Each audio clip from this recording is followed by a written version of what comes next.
Well, great day, everyone, and welcome to Spirit in Mind, where we are committed to discussing current affairs with faith and mental health perspectives. I am Bishop Guy Robinson, and I am honored to be with you today. And we are blessed to have Dr. Shepherd with us, as always. Great day, Dr. Shepherd. How are you? I'm doing all right, Bishop. Good day to you. How are you? All is well. All is well. Glad to have our Spirit in Mind time, and glad to have our Spirit in Mind family with us. Good afternoon, good morning, depending on what region of the world or the country you're viewing us from. But welcome again to Spirit in Mind. Please feel free to share. Please feel free to let someone know that we're here. We believe that we're going to be talking about something that will help us to have what the scriptures call life, and life more abundantly. So good afternoon to all, or good morning again to all of our viewers, all of our Spirit and Mind family. We're looking forward to your feedback and engagement in this moment as well, because you are a part of our discussion. And so we're looking forward to you discussing these subjects with us. And we'll get into what we're going to be talking about in just a few moments. But of course, we are blessed to have Dr. Shepherd with us. And as persons are coming in and joining us, please, again, feel free to share. Let someone know Spirit in Mind is on. Dr. Shepherd's going to give us some other ways, remind you of our other viewing ways on VidFlex, I believe. And then he also has an update for us. A lot is going on as always, and he has helped us to get insight and perspective through this pandemic. Dr. Shepherd, we're 1 year in. 1 year in. So where are we? What we've been through, and where do we need to go? Absolutely, Bishop. 1 year. This past Thursday, we just hit the 1 year anniversary. And normally we like to celebrate anniversaries. I don't know if this is an anniversary that you want to celebrate, but it was the 1 year anniversary when the World Health Organization declared that we are in the midst of a pandemic, which means that a virus or a disease or illness is affecting several countries at the same time. And as we know, the coronavirus or the COVID-19 pandemic has affected every inch of this globe, even Antarctica. It was found there. Imagine that. And so, yes, I have been one who's been kind of grateful. I shouldn't even say kind of. I'm very grateful. One of mixed emotion is probably the best of explaining it, because when you think about all that could have happened to you, when you think about all that could have been, God has allowed for you and me to be here today and survived it. We could have been one of the 530,000 people who died. And actually, it's probably more than that, Bishop. They have underestimated how many people died from the coronavirus. I'm going to tell you that now. And it's probably going to be years later to when we may really understand how many people died due to the coronavirus. But let me tell you that we're still here, we're still alive, and it's still active. And I'm just going to go into my update real quick, and then we'll talk about how people can watch the previous episodes. But there's a term that I just learned yesterday, Bishop, and I tell you, when this term hit me, you know how I am when I hear something, I like to play it, and I'm going to push it to the end. But I just learned this term yesterday, played to the whistle. It's a sports term. Played to the whistle. And I said, wow, that thing hit me, play to the whistle. And that's what I want to tell people now. I need you to play to the whistle. What does that mean, Dr. Shepherd? I need you to play until God has ended the whistle on this pandemic. You need to play by washing your hands, still wearing your mask, still watching your distance, and still waiting on gatherings. Yes, I need you to play to the whistle when we have been able to safely say that this pandemic is under control. I want people to know that the coronavirus is not going to go away. The coronavirus is not going to be eliminated. Coronaviruses were here before you and I were even born. But God has allowed for faith and vaccine, those two things to work together to allow us to be able to come out of this pandemic successfully. I know that there's hesitancy. I know that there's even brand hesitancy, meaning people don't want the Johnson and Johnson version versus the Pfizer and Moderna. Man, that's hogwash. All vaccines are effective. Okay. So with that said, let's play to the whistle ends. Our Mayor Scott. Now he's not my personal mayor, but because I live in the city where I treat most of the people who he supervises or manages, or he's the mayor of, I say it like that. He has made it clear that we're not out of the woods yet. So there could be even discrepancies upon when somebody says that, yes, we're better, and then someone says we're not better. I need you to listen to know that people are concerned about you. Governor Hogan, our governor of Maryland, has lifted some restrictions. However, we do know that local councils and governments do have the ability to still impose restrictions, and they have that right to do so because they see things that we don't see. So why am I saying that? We have to make sure that we are going to play to the whistle, play to the whistle ends, or play to the whistle blows. And so with that said, I'm encouraged. And I tell you, those who follow me on social media, you follow me in my speaking, you're going to be hearing about that play to the whistle. And with that said, I think I'm going to end right there. I want to also mention that I want you to play to the whistle regarding our episodes. We're not done just yet. We're not done with this series just yet. We got to make sure that we hit. If you have been missing some of the episodes, and thank you for all those. I see all of you out there who are commenting. You have been following us, but there's some people who have missed some of the episodes. I believe we're on part 8 right now. And so we want to go back. So let's put up that graphic of how people can go back to VidFlex TV, spiritandmind.vidflex.tv. This is how you can go back and catch up on the spiritual, intellectual, physical, social, economical, and then emotional, which we have not dealt with yet. But the first 5 of the sip and see of living your best life, we are tackling it. And we're going to do another part of the economic piece today.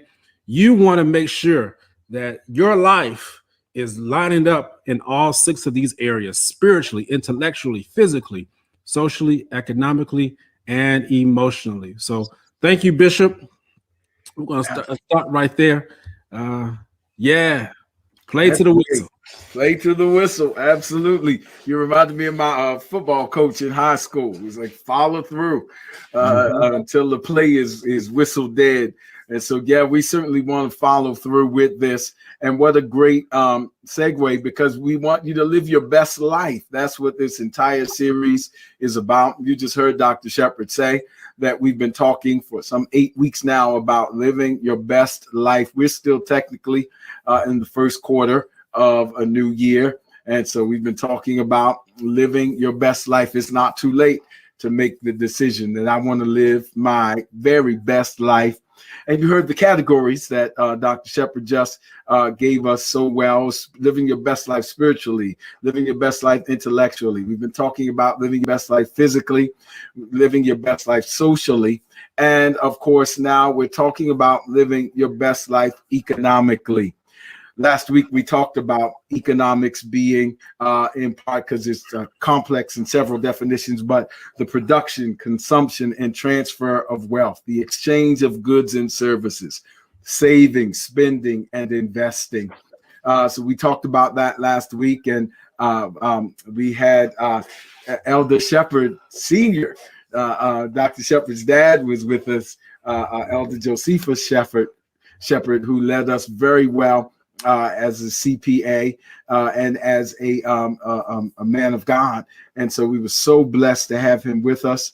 And this week we want to continue because, listen, we can't live our best lives without considering the economic piece.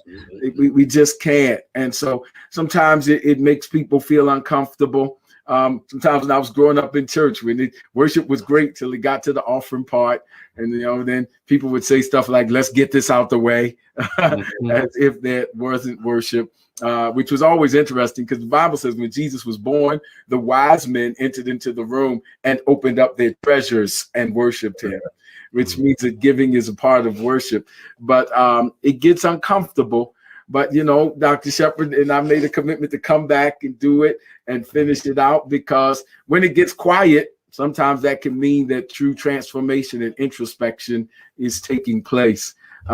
So listen, I just wanted, and these were my reflections this week, Dr. Shepherd, was that link between there's an inextricable link, particularly in our social construct, between money and wellness. There simply is, and it was in the Gospels. I'm reminded of, and the Lord brought to my remembrance, the woman with the issue of blood. That's a medical condition. The Bible says something that connects it to economics. Because of her medical condition, it says she spent all she had.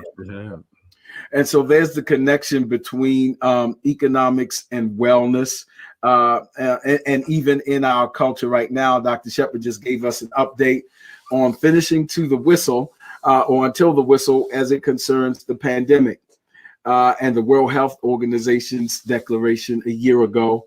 And of course, the pandemic is a medical crisis and concern. But even this week, the passing of the COVID relief stimulus package by President Biden and our national leaders is an effort to address the economic crisis that is connected to the medical crisis. So there's this issue between humanity and economy. And, some people were worried about, is it spending too much? And others are dealing with it by trying to open up the states in a way that others say is too soon. So it's this way of how do we deal with the economic fallout from this medical condition. And so this week we want to talk about, I was inspired by, it's a great book. I don't get anything from it other than to maybe give you a resource you may want to consider.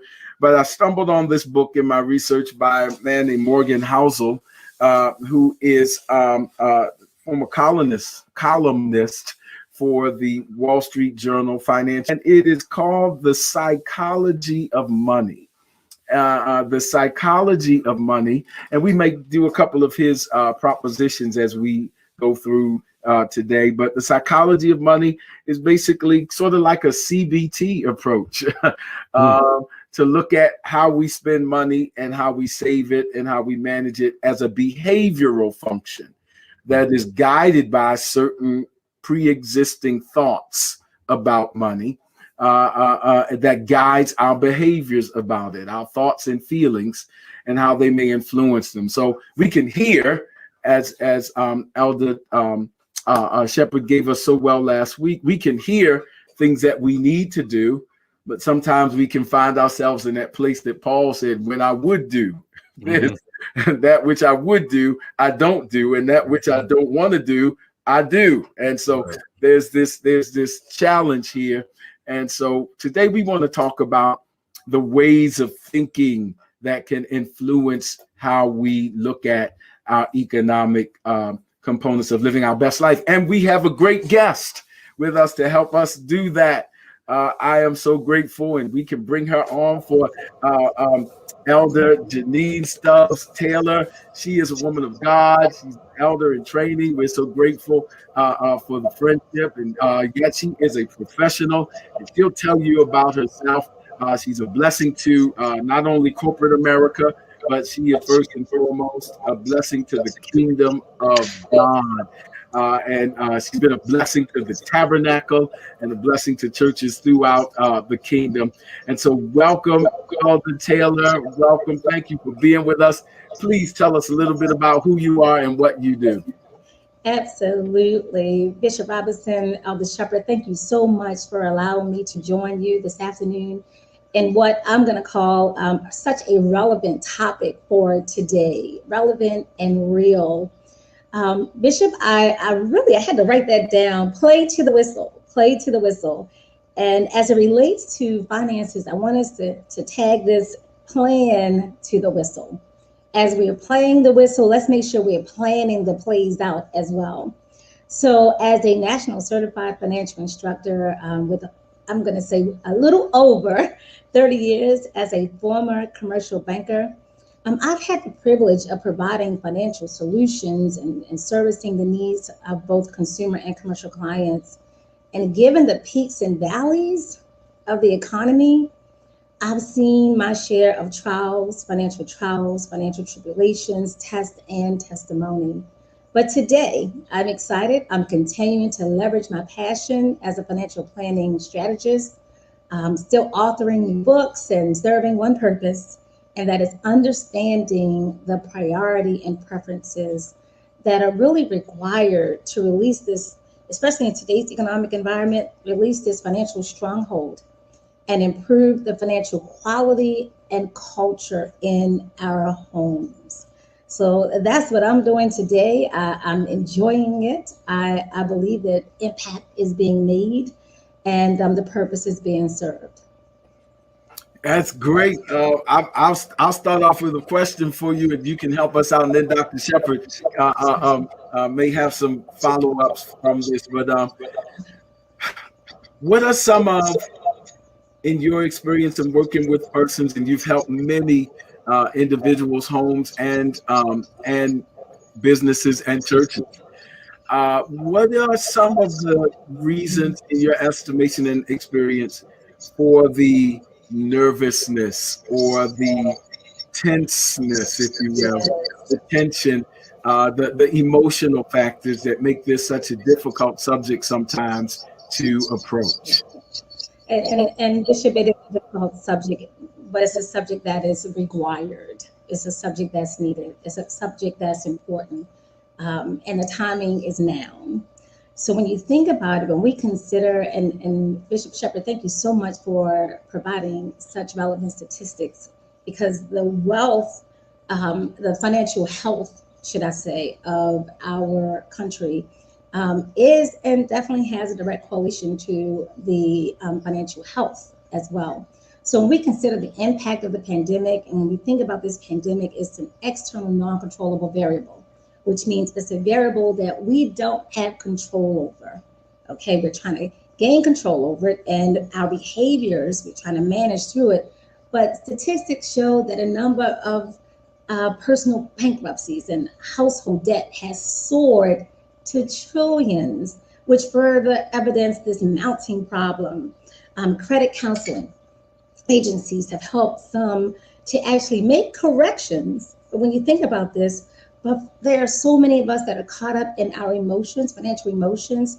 Few of us are ever really pausing to look back pre-pandemic and evaluate our money management trends, traits, and behaviors. So what I'm discovering right now is that many households are asking themselves, and I'm going to go right to today's topic, not that we don't desire to be there, but how can I possibly live my best life economically when the financial culture of our homes has us feeling like we're left in ruins? Let that resonate for a second. How can I, this is what I'm hearing, how can I today, with the economy being where it is, really truly live my best life economically when this financial culture, which is a culture, okay, and an environment that I did not create, have me feeling like my household is in ruins? And today's topic of discussion, money, tends to be our secret. It tends to be our secret, both private, and it tends to be our secret both in public. And I'm discovering that many persons, listen to this, we're seeking to take what I call financial flight. Okay, this financial flight, which means we want out of this season of uncertainty. But the real question is why? We want out because of this emotional connection based on today, this current economic, financial environment that we're in. And why this is so important. It's all predicated on how it's making us feel. Think about this. We're talking about emotions. So what's causing this? So this emotion right now, many of us are making what I call this erratic decisions. I call them my temporary emotional fixes. These erratic financial decisions, as opposed to taking flight and moving forward, some of us are remaining very stagnant. And I'll close this question, this particular question that you posed, Bishop Robinson, with this. To really understand the role of emotions, we must first translate the word emotions and really understand its description of feelings. How do we feel? And just as our feelings for people and situations in life, they go up and down like a roller coaster. Okay, some of us could be seasonal, some of us could be flat. Money actually can have the same impact on our lives. Think about that for a second. So those feelings connected to money, and we're going to talk about those feelings, become an emotional attachment. It becomes a part of our DNA. It becomes a part of our character and who we are. And if those emotions are negative, it's going to have a negative impact on our lives. And this is why money is not about finances. It's about emotions. Okay. All right, buddies, about emotions. I've never heard it stated like that. Ah, so let me play off of that, because the three major emotions that I talk about that I've seen in this year, and I would say this year from March to this March, is anger, anxiety, and apathy. And apathy is not really an emotion, but it's the lack of motivation. So tie in what I'm seeing and what others are seeing across the country, across the globe, with anger, anxiety, and apathy, how that ties into how we are going to handle our money now, and in particular with what has just been legislated this past week with the Relief Care Act. So anger, anxiety, and empathy are all emotions that influence how we spend our money. So think about it. It's clear, it is clear, Bishop Stewart, that money conjures strong emotions. All of us, that are watching today, I'm going to say in our country, across this world, we have what I call this deeply held and often unconscious belief about money. So, and before you think that you are exempt from an emotional attachment to money, I would encourage you to think again. Think again. So when we think about this, I'm gonna give you a key truth. I'm going back to anger, anxiety, and apathy. A key truth is that emotionally, we are all emotionally influenced and influence our behavior. So sometimes our head and our hearts aren't always aligned with our financial behaviors, but this emotional influence is actually systemic. It's the systematic behavior that's triggered by, I call it fear, shame, and anger. Fear, shame, and anger, which are the most common emotions surrounding money. And these emotions, believe it or not, they're learned behaviors and borderlines what really drives our beliefs about money. So our thoughts about money, I'm going to go to the root for a second. Our thoughts about money actually stem from our childhood. And during my certification study, I learned that between the ages of 5 and 7 years old, so some of us want to pause and go back a little bit, okay? But between the ages of 5 and 7 years old, Bishop Robinson, we began to form our perception and emotional connection to money. And somebody may be saying, well, how is that so at 5 or 7? Can you go back? And not for some of us that are way past that age. I want you to think about this for a second, or think about our children. Think about the power of the word no, N-O, or not now. No, I'm sorry, but we cannot purchase that toy right now. We cannot purchase that game right now. I want you to pause for a second, and I want you to think about the response or the reaction from a 5-year-old. Well, why not? But I want it. How come I can't have it? But I want it now. So at between the ages of 5 and 7, we began to form our perception and our emotional connection to money and how it plays out in our lives. But Bishop Shepard, think about this observation. Go back to really paying close attention to how our parents handled money, provided and how they handle it, provided the foundation for a lot of us today as it relates to how we handle our money. And this really is the reason for generational poverty and generational wealth, why it exists. And if I can, I want to just deep dive on that just for a second, because this anger, anxiety, this apathy, this fear, this shame, it's real. And we're going to talk about it today, because when you think about behaviorally and systemically, impoverished people impart bad money habits and belief into their children. We only know what we know. We don't know what we don't know.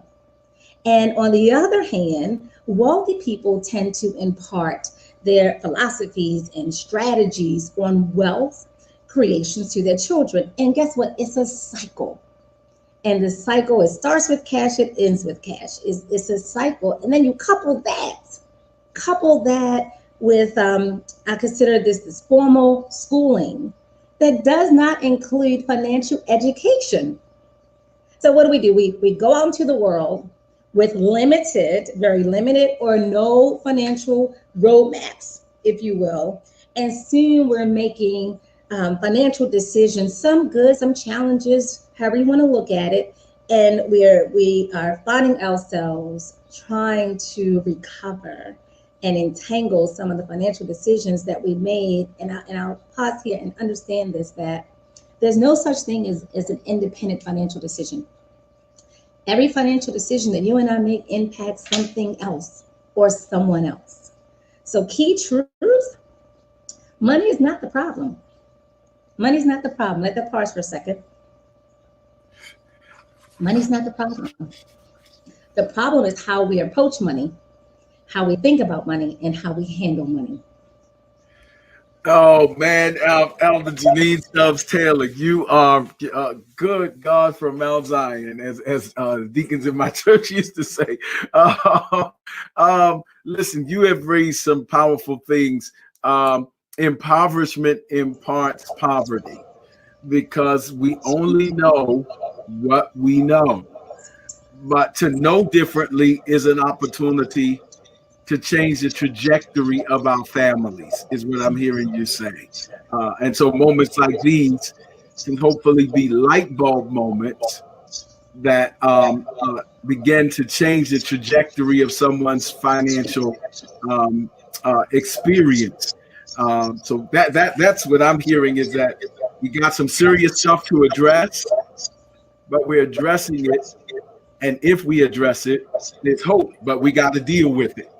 Is what I'm kind of hearing. Dr. Shepard, she is all, I don't know, but I'm gonna let you go with this, but I'm hearing so much of the finance, and she's attaching it to attachment theory and ways we attach. So my mind is going all to that kind of stuff, and then the childhood influences and those psychodynamic forces. Dr. Shepard, your thoughts, reactions, input? Yeah, I definitely agree with what is being said. We have to understand that when we're raising our children, whether you have biological children or nieces or nephews, you think about how you're imparting to them, hopefully wisdom, hopefully traditions, hopefully ways in which you are bringing up your family and learning how to teach them. Sometimes we forget that children are really like sponges, and everything that you are doing around them, I don't care at what age. I know Janine mentioned age 5 to 7, but even by that time, 5 to 7, children have already summed up their parents. They may not just be able to articulate it, but they know when their parents are angry. They know their parents are sad. Oh, trust me, believe me, I know it. They know when they are happy, and they know how to get their attention. And so, with that said, I just really want to drive home that point that if we're going to move forward and being able to get out of poverty in some ways, we've got to do a better job in educating and teaching. You know, we purposely stayed here this today because we want you to be uncomfortable. Mhm. Oh, I'm gonna say it again. I have no problem. I love making people uncomfortable because I only grew because I was uncomfortable. I wouldn't be here today if I was not uncomfortable in some of the settings that I found myself in and had to push through. And my dad, you know, we mentioned him earlier. He made us uncomfortable when it came to money because he wanted us to understand, Jonathan, this is not how you have to live because of based off of what you see in your other friends and other people who are around you. He put it inside of us to say there is a higher level. There's a higher way in which you can think. There's a higher way of being able to save money. A lot of your friends, they don't want to save money. And I'm going to go to the church folks now, since and I'm not talking about the church people, but I want to say a lot of faith believers. We don't know how to save money. We are paying paying our bills through loans and again, I don't want to get into all, but you know, what's that? Those cash saving loans. I'm not saying those. What are those type of loans called? Help me out. Same day loans and I think they're called payday payday. loans. There we go. Payday loans. Y'all know what I'm talking about. Those high interest rates. Come on, saints. Come on, but we've got to do better. And you got to pay your tithes. You got to be able to set aside and save the money to be able to honor what God has given to you. Now again, I know I'm a little bit digressing just a little bit, but all this ties into our ability to be able to live abundantly. A lot of us are living, but we're not happy with living. And a lot of it has to do with finances. You don't have to have a lot of money to be happy. Oh my God. I know what it's like. But you a doctor. Then I won't stop. I haven't always been here. I know what it was like to have to ask my friend to borrow money so I could have rent for the next month. But yet I still was happy with where I was and content because I understood that there was a higher calling and purpose where God was taking me. And so now when I have the funds to lend out, I don't sit there and worry and get all mad about it. Somebody don't pay me back because I remember where I was before. And I've detached that. That's why what you said was so important, Elder Janine, about money is emotions. I've learned how to be able to separate the two so I don't get all bent out of shape when the money's not there when I need it. All right, I've said enough. No, this is good. I want to talk about, if we can, the things that you're finding, because I paralleled them. And if we put them on a chart side by side in the financial world, Elder Janine, you're finding these emotions: fear, shame, anger. In your clinical practice, Dr. Shepherd, you're finding anxiety, apathy, and anger. The parallels are uncanny. Fear, anxiety, shame, apathy, which of course, you know, understanding duly noted that that's a lack of motivation, but shame being kind of hiding or embarrassment. Anger, both of you said anger. So I would, how can we help people to understand, and you dealt with attachment and how we connect to money. And that even because attachment styles, without nerding out too much, but the attachment styles, there's secure attachment, There's insecure attachment, which again is sort of that anxiety that Dr. Shepherd talked about. So where did we learn to be angry about money, and how can we best minister to those emotions so that persons can recognize their anger about money and then make some other decisions to kind of alleviate that anger so that they don't avoid that subject or don't become angry with other people who seem to have it. And that goes into theories of mimetic desire. But when we see other people doing well, how can we address that anger? What are some of the things that make us angry when it talks about money, and how can we be better?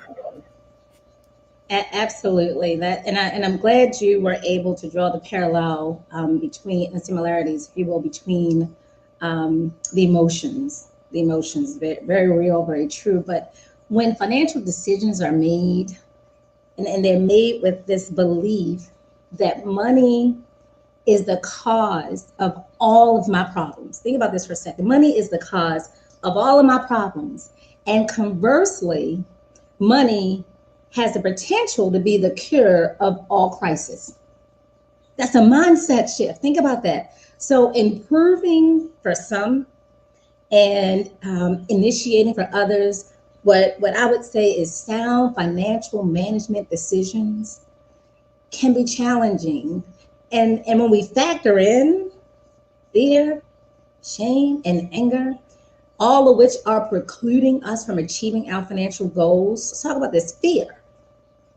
Most of us are fearful because we just don't want to make the same non-effective financial decisions and reaping the same non-effective financial results that we made, some of us, a week ago.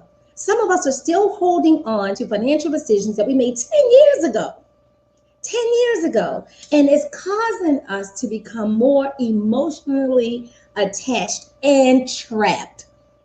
So it's fear that I don't have the wherewithal. I don't trust myself to make another decision, because every financial decision that I make, I'm not really seeing the outcome that I'm really desiring. Then the shame settles in. So, okay, I'm afraid to make financial decisions. Then shame settles in. And guess what shame is? Shame is really what the truth is going to unveil. If I really stop and I think about, saving and investing, if I heard you correctly, Bishop Robinson, budgeting and credit, all of which requires you and I to take this snapshot of our current financial position. Think about this for a second. If we don't know where we are, how can we play to the whistle to get to where we want to be? And if we can remove the emotions and understand how God really uses money in our lives as a tool, a test and a testimony, and this tool this tool called money will be viewed from a different perspective. And I don't know about you, but at some point in time, this unknown, this place that I think I heard you say, Bishop Robinson say, abort. Some of us don't want to abort. We just want to defer. I don't want to abort it for right now because of everything that's going on. I just want to defer. I want to fall back. Guess what, Dr. Shepherd? I don't want to play this one. Okay. I don't want to play in this series. Okay. I'm gonna let somebody else play in this series. I'm just going to defer. And when we defer, what happens? We do nothing. And then this anger settles in because life is moving along. We're stuck. We're trapped because of our emotions, out of fear, out of shame, and anger. But anger stems from disappointment. Disappointment is an emotion. I regret not having a budget years ago. Gosh, if I would have budgeted, maybe I would be in a better financial position today, despite of everything that's going on external that I have no control over. I regret not maybe participating and increasing my contribution towards my retirement plan. I've been with my company 10 years, and I'm just starting to participate. Gosh, somebody, they've been trying to tell me, start opting in, start participating, and I didn't do it. Regret of maybe not saving or investing for tuition. a home ownership, or for this rainy day. And guess what? Until we address the root, anger is going to continue to win. So therefore, in my personal, and I'm gonna tell everybody right now, I'm still working on my walk. This pandemic has impacted all of us, all of us. But we have to understand that if we could just learn to trust ourselves again, okay, and understand the advantages of executing a sound financial plan, and I'm going to go there. I love this. Establish your plan, but play it until the whistle ends. Play it out. You don't have to be on the sideline and watching everything else, because at some point in time, you're going to have to get in the game. You're going to have to get in the game, and you're going to have to manage financial solutions, manage the culture of your household. And the only way to know if we're going to be right is to take a chance on being wrong. But you can't abort, and we can't defer. We have to jump in and be all in and trust ourselves in this season. Trust ourselves. Yeah, absolutely. And so I'm actually going to steal a little bit of what Bishop Robinson said, probably several months ago. But I have utilized it, Bishop. So, I do take these notes and I be utilizing them when I speak it. Janine, I will be utilizing some of this. But what I want to deal with is how to resolve anger. Anger is resolved when you acknowledge it and acknowledge where the source of it is. I've been hurt. And again, I'll just be transparent. I've been hurt when it comes to financial decisions that I decided to make and enabling and helping other people. Some people may not have regarded the same sense of level of integrity when it comes to finances as I do. I was raised in a household where the level of integrity when it comes to finances is very high. And so that's how I was born. And many of us, we understand that there is a level of integrity that goes along with finances. And when it disappoints us, as you said, if you don't deal with it, the Bible talks about this, that you will develop a spirit of bitterness. Spirit of bitterness and anger go hand in hand. And so the Lord had to work with me on how to be able to let go of that spirit of bitterness. And that's what I was talking about earlier. And anger, I first had to acknowledge what it was. And then the Lord also had to help me to uproot that spirit of bitterness. Now, you might say, well, how did he help you do that? And this is where I'm going back to what I referenced earlier. GRR. This is what Bishop, I've been going around the country preaching it. GRR. Number one, grit. You gotta have the courage to face. Some of us are so timid and afraid to make those decisions again. And so thank you for saying that, Elder Janine. But you got to get back in the game. And even as I speak to you now, those who are out there's some of you who already made some financial decisions and you're afraid to even prepare for your taxes that's due on April 15th. No, you need to get up today and face what is ahead. You need to have the grit. You need to have the courage. And then understand that it is a part of your responsibility. That's the next letter of the R. You have to know that you must be responsible. No one is going to give you a free pass. No one's just going to say, oh, you just good. And I'm talking to faith believers right now. There is a responsibility. There is a dutifulness that we have as people of God. And then just as citizens of this country, that we must be responsible. And then the next one, and again, this is how you resolve the anger, is with resiliency.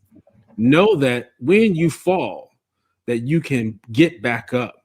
And so I was thinking about this as you said that, Elder Janine, that yes, people may say, well, I waited too late, or I did this, or I did that. But that's where that last R comes in, with the resiliency. Because when you fall and when you get back up with resiliency, God don't bring you back to the level where you were. He exceeds that level. He takes you higher when you bounce back up. So yes, you may have missed out on those 10 years, but God knows how to make up 10 years in 10 months. And so GRR, grit, responsibility, and resiliency. That's how you resolve that anger. That Dr. Shepherd, that's exactly where I was. I believe this is the Lord. That's what I wanted to bring up because you're helping us again. So if one of those feelings towards money is anger, then we are hopefully being introspective enough to acknowledge that. And that may look in different forms. That may mean that I acknowledge that I'm angry about money. I may have to visit some upbringing things. I'm angry because it seems like money was the reason I didn't get to do this and my classmates did, or whatever that may look like. I can't assume that for you, but it means there may be some family history that is provoking this anger about money or this anxiety, fear about what might happen, fear of running out, fear of lack, fear of not having enough. And that can create a clingy attachment style so that now I cling to every last little thing, even when perhaps it may require me to invest. And you can't invest without some measure of faith being involved. And so all these things is how do we address it and my history. But here's the hope that I'm hearing from both of you is that wherever you are on the field, to stay with that play to the whistle, it's not too late to decide I want to get to the end zone, to use the football now, from wherever I am. I may have started out late, later than some. This moment right here is the most I've ever listened to a conversation about money and finances ever, because usually I've turned it off by then. In a church service, I've gone to the bathroom. I've avoided it because this is the longest I've ever started to listen to a conversation about finances. But what I hear in terms of the hope of the ministry is that it's not too late to start saying, today I want to work on my credit. And while we're talking, credit comes from the Latin word credo, which is the Latin word for belief, as in creed, things that we believe. And so it's a matter of today, I want to start working on, and I have the faith to believe that I can start working on my economic situation today. Because it's not too late to turn it around and at least improve it. I'm later than some. And then Dr. Shepherd, when you were talking about God going above, hey, maybe the scripture comes to mind as God said to the prophet Joel, I will restore to you the years that the locust has devoured. So I just want to make sure you hear the hope of the gospel in these presentations, that it's not too late. Today you can start. Maybe it would have been, don't ruminate. It would have been better if I had started 20 years ago. Don't let that be your point of discouragement to just becoming apathetic, which is another word that Dr. Shepherd referenced. How am I doing, Elder Taylor? Please take it from here. Take the mic. You are spot on, spot on, spot on. I am a football mom. Okay, so I can, the analogies, I'm following you. And I heard you say we're trying to get, across, I'm going to say across the line, if you will. Okay, and we want to get across the line. We're ready to score, but some of us are stuck. Some of us are right there. We're right there in the end zone, but we find ourselves, we're stuck. We're right in the red zone, so we're 10 yards out. We're 10 yards out. And if I can use this analogy, and we're 10 yards out, or maybe we're just 1 yard,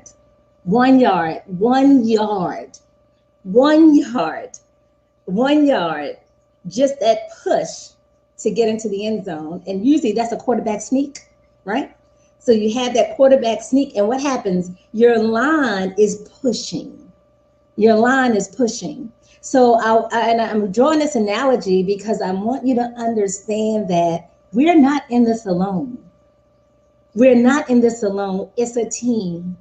Play the whistle is a team sport. It's a team analogy. So it takes all of us to be in this together. So I want to ask this question, if we're really serious and honest with ourselves today about overcoming financial, emotional fear, shame, anger, anxiety, okay? All of which, not, and I believe Bishop Robinson and Dr. Shepard, you would agree with me, all of which are really hindering our ability to live our best life economically. It's a hindrance. It's imperative that we establish a financial team. This financial team of experts. I believe your dad was on last week as a CPA, and these experts should be on your team, handpicked, okay, to complement and support your financial vision and your goals, not theirs, but yours. So we think about this. We have a plethora of resources, technology with budgeting, and you name it. But guess what? We are relying on ourselves to read for understanding. Think about that for a second, to read for understanding. So if we are afraid, we're like, okay, I'm reading this, got to make sure I understand it, but that fear still settles in a little bit. So give thought to, and you're worth it. We're worth it. Give thought to understanding the benefit of engaging a team of professionals. Okay, think about this for a second. You know, financial goals, they help, they're here, they're your quarterback, your cheerleader. There's the front line that's pushing you across. They're financial goals. They're reasons why we exist, okay? A good financial advisor will understand your financial goals and help you achieve them. Remember, he or she, and going back, he or she will identify this plan that we can put into play to get us across the line. Knowledge. I think you heard me say this earlier. We don't know what we don't know. But guess what? Knowledge, we have to, at this season, let me just say this, in this season, we cannot afford to allow someone else or something else to create or define the financial culture in our homes. At some point in time, we have to take control. So financial goals with understanding, knowledge. Financial advisors are going to have knowledge and resources as well to help you execute your plan. And guess what? It's going to save a lot of time, because the time and energy and effort that you and I can spend on trying to figure it out on our own, okay? And then the fear settles in and we're wondering, am I making the right decision? Guess what? If you engage your team, now guess what? Everyone is working on your behalf and you become the common denominator. Think about that for a second. So I'm a firm believer, and I once heard this said that money is to be made, managed, and multiplied. Money is to be made, managed, and multiplied. And we have to get to a place where we're trusting ourselves and building the team, the financial team, because we are worth it. We're worth it. So that we can take this financial flight to a whole nother level. Al, that is so good. Made, managed, and multiplied. So very good. So managed. So we have to be stewards of it and not let it dominate our mental capacities and space and emotional states. But one thing you said that quickened in me, one of many, is about this aspect of building your team. And my question, because you have such a rich background in banking, the image came that what do we say to where do these relationships begin? I know some people kind of go to the bank by way of ATM, deposits, whatever. But are you saying that maybe we should occasionally go in and have a conversation? How important are relationships in banking and money management? Yes, that's where it starts. It's about relationship. Remember, I'm going to say this. We're not transactions. We're relationships. Financial institutions are all looking to grow market share. So your relationship with your financial institution should never become a transaction. Let that settle for a second, because some of us think, I just have a checking account, that's it. This is convenient because the bank is right down the street from me. but leverage your relationship with your financial institution. And I'm going to take it a step further. Leverage your relationship with your banker. When you walk into the branch, start going into the branch. Let them recognize you. They should know you by your name. They should know you by your name. Good morning, Dr. Shepherd. Good to see you. How may I help you today? Absolutely. I would love to schedule an appointment just to have a conversation as it relates to my financial outlook. I want to talk to someone about my financial goals. Schedule an appointment with your financial institution. Financial institutions have so many resources. No matter where you are in your walk, no matter where you are, financial institutions have resources and tools that are free to help us get on this path of financial prosperity. I always say referrals. Ask your family and friends. Referrals are the greatest compliment. And I'll ask you to do one thing. Perform your due diligence. Please. God is trusting and holding us accountable to be a good steward over his resources. I shared a tool, a test, and a testimony. Okay? The money is a tool. How we handle it, how we approach it, how we think about it, how we use it is the test. Is the test. So if we want to live our best life economically, we have to pass this test. And guess what? All of us, good, better, and different, we're going to have a testimony. And we need to be able to share with someone else how we can help uplift them. And as God moves us into this season of abundancy and prosperity, and he's delivering us from these emotional strongholds that we have with money, okay, that's when we're going to really appreciate two things that we're going to really appreciate. I think it's really important. We're going to really appreciate financial intelligence and financial maturity. You want to align financial intelligence. I know what I know now. That means we have to respond. We have to react. We have to move to action. So now I call it my execution model. We have this sense of awareness. I think I heard the Greek GRR. Before we can even think about grit, guess what? We got to have a sense of awareness. This is where I am. And admit it.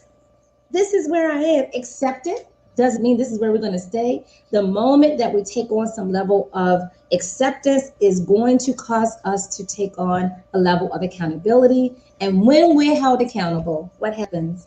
We take action. Financial intelligence, aligned with financial maturity, we can get to a place where the strongholds of financial emotions are finally released. Finally released. Very good. Very good. I'm just going to add real quick, as we're talking about financial intelligence equal to maturity. So I was thinking about in mental health and in the developmental aspects of a child, that you can have a person who is intellectually astute. You can have a person who has a high IQ, but their emotional IQ also be low. Then you have some developmentally delayed folks whose intellect is not too great, but their emotional IQ is a little bit higher. It can compensate for that. Where am I going with this?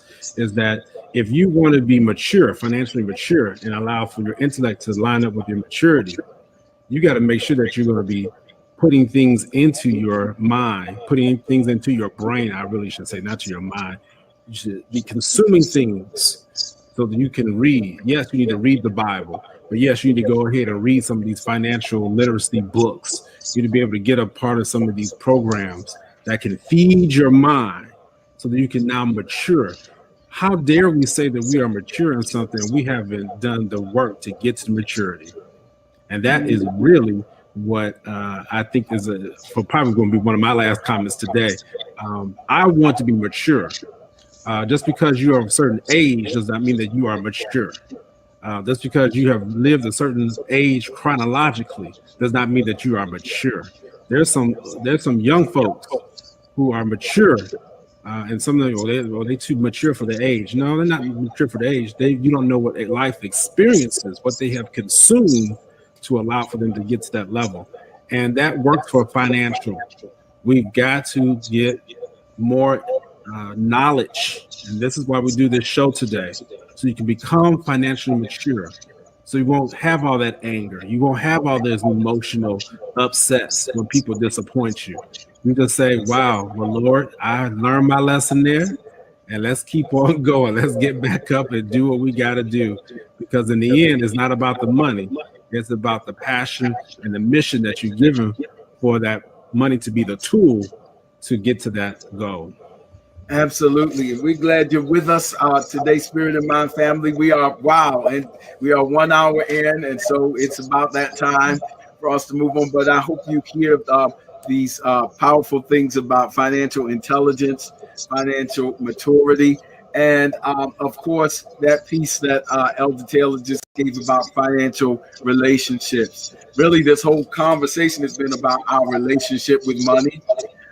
But she started. So may you be encouraged today to begin, all of us, because all of us are works in progress. May we be encouraged to take that next step in the direction that we need to go to live our best lives economically. That's some powerful stuff. Don't reduce the bank to simply being a transaction. In relationship studies, there's different types of relationships. Don't reduce it to a transactional relationship. The alternative to a transactional relationship is called a transformative relationship, a relationship that changes who I am for the better. And in order to have a transformative relationship with your financial advisor, we have to be transparent, which means this is where I am, for better or for worse, but this is not where I want to stay. And so may you have, but that means I have to face the shame. I have to deal with the anxiety and say that I want to overcome this, because I want this relationship with my financial team to be transparent so that it can truly be transformative and not just transactional. So it's not too late. Elder Stubbs Taylor, thank you for being with us. I don't know if it's up to you. I don't know how persons want to reach you. How might they do that? And would you give us some closing words, and we'll be on our way? Absolutely. A couple thoughts, and thank you so much again for such a relevant, rich conversation. I want to encourage us today in a couple of ways. So first of all, I want us to take a step back, take a deep breath. Take a deep breath. Many of us have and continue to make permanent financial decisions while we're going through temporary financial pain. That's true. Let's take a step back and take a deep breath, okay? Transformation has to occur. I'll say this in closing. Bishop Robinson and Dr. Shepherd, when we can comprehend that money provides, but is not the provider. Right. I honestly and truly believe it is at that moment we will be content.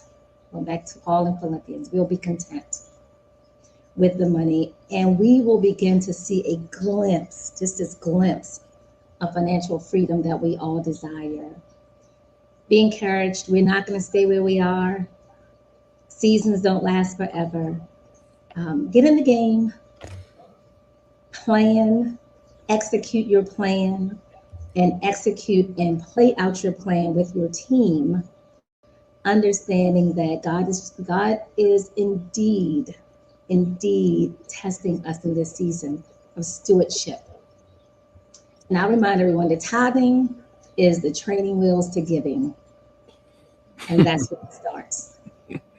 That's where it starts. Thank you for having me. Thank you. It's been a pleasure. Boy, you just killed some stuff there, Elder. What rich insight. We could go on. Thank you for being with us on Spirit and Mind. Please, tell somebody we'll be here next week as the Lord gives us grace. But thank you for being with us on Spirit and Mind.